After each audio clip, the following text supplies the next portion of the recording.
the Academy, and today another What Would You Do session, season 4. I think it's season 4. So we are live on Instagram. We'll be then redirecting this video to our YouTube channel. But as you are live, you can ask the questions if you want while we are presenting. Today we have a special case. So let me start just by saying that please do follow us on YouTube. Our YouTube channel is always with new content. I'm absolutely sure that you will not miss anything about it. Okay, so today we have a special case. We wanted to present from the Prosto department a different approach and a different philosophy to a very special patient that we treated throughout the years, or the last couple of years. Okay, so the question was, we had several questions, several possibilities, but the patient came with high aesthetic demand. He had a zirconia crown on tooth 11. And we will detail a little bit of what we saw in our first assessment and why we have proceeded in this way. Okay, but we had 4 questions. So the aesthetic demand could be solved with 12 veneers. Second possibility, third and fourth, all starting with aligners, and the last 2 just absolutely focused on veneers on the aesthetic area, and this one extended to the back. But of course, as you know me, we wanted to spice it up, and so we decided to do differently, and this is what we are talking about. So the results of our poll were quite interesting because we had 100% of our viewers stating that aligners, so orthodontic first, absolutely, which is great. It means that people are really focused on bringing the teeth into the right position. We will go through some biomechanical aspects of it. And then the real solution is a little bit mixed up. Okay, so we have 17% that would go immediately for 12 veneers at the end. Others that would only focus on the anterior area, which is in fact a high percentage of people that would only go for the anterior. But as you just see in this image, there are some medical, maybe medical concerns, at least some dental problems that you have to diagnose and then assess and address, of course, throughout the treatment. So let's go. So our team is here for you. All the team. We have dental assistants, we have dental technicians, we have oral hygienists, we have back office and marketing. So we are here really to trying to push dentistry to the limit, and we are very, very happy to be all together.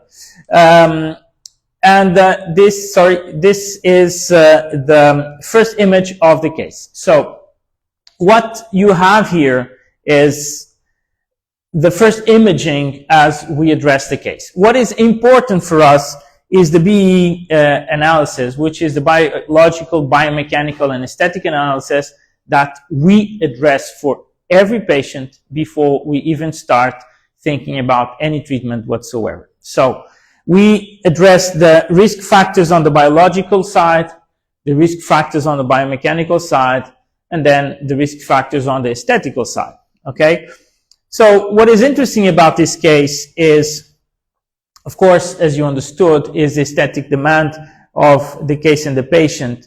So of course, the patient is eager to learn a little bit more about how I can improve my aesthetics. Sometimes it is his first assumption, even if there is or there are other things that you need to address. Sometimes the patient just thinks, no, let me just focus on aesthetic. But of course, that is not long lasting. So you need to focus differently, and you need to check what are the signs in the pictures in the mouth.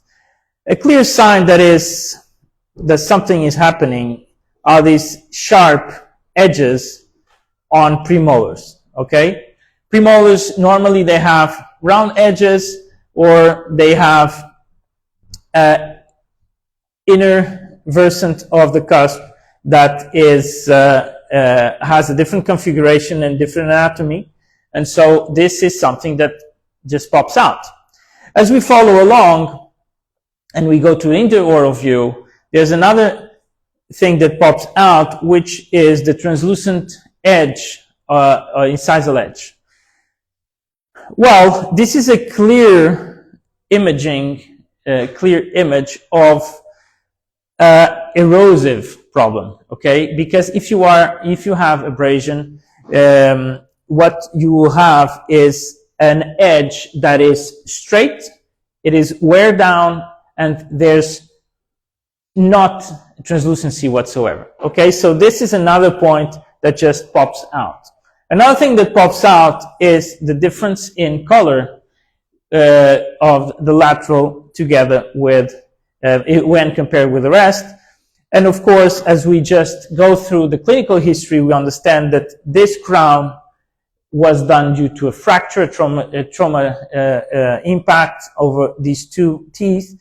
This one with a major loss and led to a crown, and this one with just a change of color, maybe due to the necrosis or late necrosis of this tooth. Okay? So what happens here, and you see some edge that are a little bit trimmed down. Some are from physiological wear, some are from traumatic or parafunctional wear. Okay? But one thing for sure, and also this one, okay? This one has also a broken edge. So as you just go for the details of the case, and you go with a patient that is young, 48 years old is really young. Of course, I'm 46, so I want to just state that 48 is very young, but it is. What happens is the patient doesn't want to touch the tooth surface. That's like mandatory. I want to achieve a great aesthetics without touching my teeth. Fortunately today, this is something very common. Fortunately today, this is something that the majority of the patients are aware of and very well informed, but it just pushes us to a more advanced techniques. But I would say more than that, and together as a team here at YAT, we have to think a little bit out of the box and try to pick up what we know from science and from the literature and try to understand what will be the great drive to this treatment. Okay? On the black and white, as you know, very important to just assess the value of each tooth. We can understand that there's a change of value in these 4 teeth. So this is immediately a discussion that we need to have with the patient. Because if we are willing to change this one, then with this erosion, we would need to match this one. But as you see, the value is not correct. So aesthetically, this will be a visual weight on the final result. So you need to include this one. But if you include this one, then you need to include this one. Okay? So this is clear that at least the 4 incisors need to be included. And this just goes through the 3 different options and answers that we have in the beginning of our presentation. Of course, as we are so focused in biomechanics, one big concern is this area here. Okay? This is the biggest concern of the case from our opinion, and this is why we address it immediately to the orthodontics, just to understand what the orthodontic could do and how they could solve this positioning. Of course, enabling a better overjet and overbite, a better freeway space at the end so that we could play with our final restorations. But one thing that is really, really interesting about this case as well is that before we even addressed to the orthodontic treatment, in this case, as for some other cases, we did the previous smoke-up. So this was a case that we did a previous smoke-up from first molar to first molar. Okay, and this was a mock-up that we shared with the orthodontic department so they could also understand what would be the best positioning of those teeth at the end of the treatment. So we have prosthodontic guided orthodontic, in fact, in this specific case, which is a protocol that sometimes we do in high demanding patients, but when we want to address the least invasive possible treatment as we have in this case. So what do we see? What we see that just pops immediately out for us is the erosive areas on these teeth, okay? You have big erosive areas that just come from some conditions. So we asked about nutritional problems, there were none. We asked about sodas and drinks, none. So we addressed the case to the gastroenterologist so that he could develop an evaluation to just understand if there was an initial GERD, gastroesophageal reflux disease, but in fact the patient at the end didn't comply with this suggestion, and so far as we know, it didn't meet the gastroenterologist, but even with insisting on the subject, he was more concerned about teeth than the rest, so hopefully this won't be of any problem. So, as you can see here, if we count down the teeth, we have all back teeth with erosion, okay? We have the front teeth with erosion, lack of enamel, big lack of enamel, and then we have a slight erosive surface on the canines, okay? But as we address the case orthodontically, what we will have is an expansion of the arch as we want to address better this area. So Elena just expanded to fit these teeth, and through this expansion, the relation of the canines just changed, okay? So if we go back to this case, what we could do is, of course, a three-step technique, but what we have done was modified by Yad three-step technique, because what we wanted was the three-step technique acknowledges the need of posterior rehabilitation with monolithic restorations, and normally ceramic monolithic restorations, but we decided to save and do a full additive, which is a modified technique that just goes now more and more, it is used more and more by Valati, which is the full additive approach. And what we did was we walked digitally the entire arch as for the final work after the orthodontic treatment. And we decided to do composite injection technique in the back to stabilize the back, and rehabilitation in the front. But also what is a modification to the technique is the first paper that came about that technique just mentioned composite restorations in the back, or monolithic indirect composite restorations in the back, and ceramic restorations for the buccal veneers.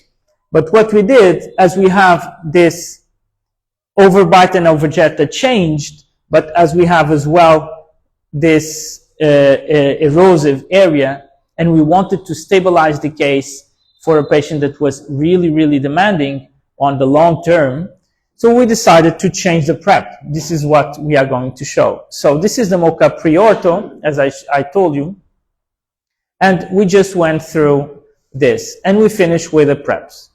The detail of the preps is not the frontal view of the preps. Okay, the frontal view of the preps, nothing very new. Of course, the feather edge go the more you can vertical, because the tissue just gets the best out of it.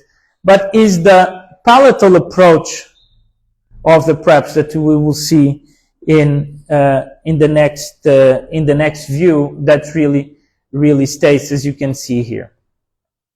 So we took out the crown and we matched all teeth. As you can see, taking out the external surface of this lateral made it match the substrate of the others, okay? This is the image just after the prep, so you see the tissue is very, very sound. Don't forget, 1 week of chlorhexidine just before the prep starts, so that the tissue is as good as possible, okay?